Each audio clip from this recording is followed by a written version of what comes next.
அஸ்ஸலாமு அலைக்கும் ஃப்ரெண்ட்ஸ், எல்லோரும் எப்படி இருக்கீங்க? அல்ஹம்துலில்லாஹ் நாங்கள் எல்லோரும் நல்லாயிருக்கோம். நீங்களும் நல்லா இருப்பீங்கன்னு நினைக்கிறேன். நான் இன்றைக்கி வீடியோவில் ஒரு இன்ஸ்டண்ட்டாக செய்யக்கூடிய இட்லிக்கு ஒரு சூப்பரான சாம்பார் தாங்க இன்றைக்கி வந்து செய்ய போகிறேன். எத்தனை சட்னி செஞ்சாலும் நமக்கு இந்த மாதிரி சாம்பார்னால் அவ்வளோ தூரம் அருமையான டேஸ்ட்டில் இருக்கும். இப்போ வாங்க அது எப்படி செய்யலான்னு பார்க்கலாம். வீடியோக்குள்ளே பார்த்தோம்னா அப்படியே நம்ம சேனல் மும்தாஜ் கிச்சனை சப்ஸ்கிரைப் பண்ணிவிட்டு அப்படியே பக்கத்துக்கு பெல் ஐக்கானை கிளிக் பண்ணிவிடுங்க. அப்போ தான் நான் போகிற வீடியோ உங்களுக்கு உடனே வந்து சேருங்க. இப்போ அதுக்கு ஃபஸ்ட்டு என்ன செய்ய போகிறேன்னா, குக்கரில் வந்து ஒரு 100 கிராம் அளவுக்கு இருக்கும் துவரம்பயிறு சேர்த்துருக்கேன். 50 கிராம் அளவுக்கு பாசிப்பருப்பு சேர்த்துக்கலாங்க. 2 பருப்பு நம்ம சேர்த்து செய்யும்போது உங்களுக்கு வந்து டேஸ்ட் நல்லா அருமையாக இருக்கும். எல்லாத்தையும் கழுவி க்ளீன் பண்ணி எடுத்துகிட்டு வந்துட்டு அதில் ஒரு 1/2 ஸ்பூன் மஞ்சள்தூள் சேர்த்துட்டு ஒரு கைப்பிடி அளவுக்கு வெங்காயம் சேர்த்துக்கலாம். சேர்த்துட்டு ஒரு உருளைக்கிழங்கு, ஒரு பெரிய உருளைக்கிழங்காக நறுக்கி போட்டிருக்கேன். ஒரு சின்ன தக்காளியாக 2 தக்காளியும் நறுக்கி போட்டு ஒரு 2 பச்சை மிளகாய் கீரி போட்டுடலாம். ஒரே ஒரு கேரட் மட்டும் நம்ம வந்து நறுக்கி போட்டிருக்கேங்க. அதோட ஒரு 6-7 பூண்டு பல் இருக்கும், அதோடு சேர்த்துக்கலாம். சேர்த்துட்டு ஒரு 2 கத்திரிக்காய், பிஞ்சு கத்திரிக்காவை பார்த்து சேர்த்துக்கோங்க. சேர்த்துட்டு நம்ம வந்து தேவையான அளவுக்கு நம்ம வந்து தண்ணி ஊற்றிக்கலாங்க. இட்லிக்கு இந்த சாம்பார் சான்ஸே இல்லை, அவ்வளோ சூப்பரான டேஸ்ட்டில் இருக்குங்க.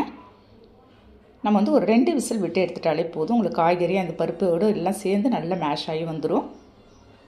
நல்லா 2 கொதி வந்த உடனே நான் வந்து இப்போ வந்து மூடி வச்சு ஒரு 2 விசில் விட்டு எடுத்துக்க போகிறேன்.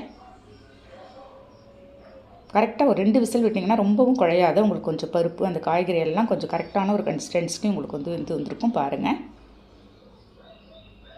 ஒரு கரண்டியாலேயே நல்லா மேஷ் பண்ணி விட்டுடலாம். நம்ம எத்தனை சட்னிக்கு இருந்தாலும் இதோட ஒரு சாம்பாரோடு இந்த மாதிரி சேர்த்து சாப்பிடும்போது அவ்வளோ சூப்பராக டேஸ்ட்டில் இருக்கும் இல்லையா? கொஞ்சமாக உப்பு சேர்த்து நமக்கு வந்து தேவையான அளவுக்கு நம்ம வந்து தண்ணி ஊற்றிக்கலாம். உங்களுக்கு தண்ணியாக வேணும்னா தண்ணியாக ஊற்றிக்கலாம், திக்காக வேணும்னாலும் திக்காக வச்சுக்கலாம், உங்களோட விருப்பம் தான். அவ்வளோதாங்க, இதை மூடி வச்சுறேன். அப்படியே நான்ஸ்டிக் பேன் வச்சு ஒரு 2 ஸ்பூன் அளவுக்கு ரீஃபைண்ட் ஆயில் சேர்த்துருக்கேன். எண்ணெய் நல்லா ஹீட் ஆனது ஒரு 1/2 ஸ்பூன் கடுகு பருப்பு, ஒரு 1/4 ஸ்பூன் வெந்தயம், 1/4 ஸ்பூன் ஜீரகம் சேர்த்துக்கலாம். ஒரு காஞ்ச மிளகாய் மட்டும் நான் வந்து கிள்ளி போட்டிருக்கேங்க. நல்லா பொரிஞ்சதும் நமக்கு வந்து இந்த வெந்தயத்தோட வாசனைலாம் வரும்போது கருவேப்பிலை கொஞ்சமாக போட்டு ஒரு கைப்பிடி அளவுக்கு திரும்ப வெங்காயம் போட்டு நம்ம நல்லா வதக்கலாம். இந்த சாம்பாருக்கு நீங்கள் இந்த மாதிரி வெந்தயம் போட்டு ஜீரகம் போட்டு தாளித்து பாருங்கள், ஃப்ளேவரே சூப்பராக இருக்குங்க சாம்பார். ஓரளவுக்கு நல்லா வதக்கிட்டு ஒரு 1/2 ஸ்பூன் தனி மிளகாய்த்தூள், 1 ஸ்பூன் நான் வந்து சாம்பார் தூள் போட்டிருக்கேன், 1/4 ஸ்பூன் மஞ்சள் தூள் சேர்த்துக்கலாம். சேர்த்துட்டு நல்லா மிக்ஸ் பண்ணி விட்டுடலாம் எல்லாத்தையும். இந்த சமயத்தில் நீங்கள் வந்து இந்த மசாலாலாம் சேர்த்து செய்யும்போது உங்களுக்கு ஃப்ளேவர் நல்லாயிருக்கும். இந்த இட்லி சாம்பாருக்கு நீங்கள் எத்தனை இட்லி வேணாலும் சாப்பிட்லாங்க, அவ்வளோ சூப்பரான டேஸ்ட்டில் இருக்கும். கண்டிப்பாக நான் சொன்ன மெத்தடில் நீங்கள் ட்ரை பண்ணி பாருங்கள். எல்லாத்தையும் ஓரளவுக்கு நல்லா அந்த மிளகாவோட வாசனைலாம் போனதுக்கப்புறம் நம்ம வந்து ரெடி பண்ணி வச்சுருந்து இந்த பருப்பை எடுத்து நம்ம அதோட சேர்த்துட வேண்டியதாங்க.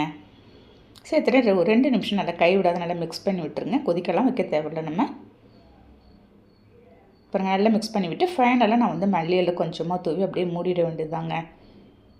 நல்ல ஒரு அருமையான டேஸ்ட்டில் இருக்கும். கண்டிப்பாக இதே மாதிரி நீங்கள் ட்ரை பண்ணி பாருங்கள். ஒரு சூடான சாஃப்டான இட்லி நான் இன்றைக்கி வந்து ரெடி பண்ணியிருக்கேன் இந்த சாம்பாருக்கு.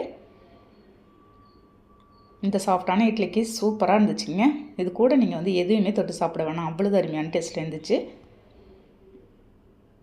பாருங்கள் இட்லியும் நல்லா புசு புசுன்னு சாஃப்டாகவே வந்திருக்கு. ஒரு டின்னர் ரெசிபியாக நான் இதை வந்து ரெடி பண்ணியிருக்கேங்க. ஒரு பிரேக்ஃபாஸ்ட் ரெசிபியாக டின்னர் ரெசிபி நீங்கள் எது வேணாலும் செஞ்சு சாப்பிட்லாம். சாம்பார் எப்பயுமே கூடுதலாக ஊற்றி நீங்கள் இந்த மாதிரி இட்லிக்கெலாம் சாப்பிட்டு பாருங்களேன், சான்ஸே இல்லைங்க. அவ்வளோ ஒரு அருமையான டேஸ்ட்டில் இருக்குது. கண்டிப்பாக நான் சொன்ன மெத்தடில் நீங்கள் ட்ரை பண்ணி பார்த்துட்டு எனக்கு கண்டிப்பாக கமெண்ட் பண்ணுங்கள். இந்த வீடியோ பிடிச்சிருந்தா அப்படியே ஒரு லைக் பண்ணிவிட்டு ஷேர் பண்ணுங்கள். மறக்காமல் சப்ஸ்கிரைப் பண்ணிடுங்க ஃப்ரெண்ட்ஸ். நெக்ஸ்ட் வீடியோவில் பார்க்கலாம். Okay, thank you, by.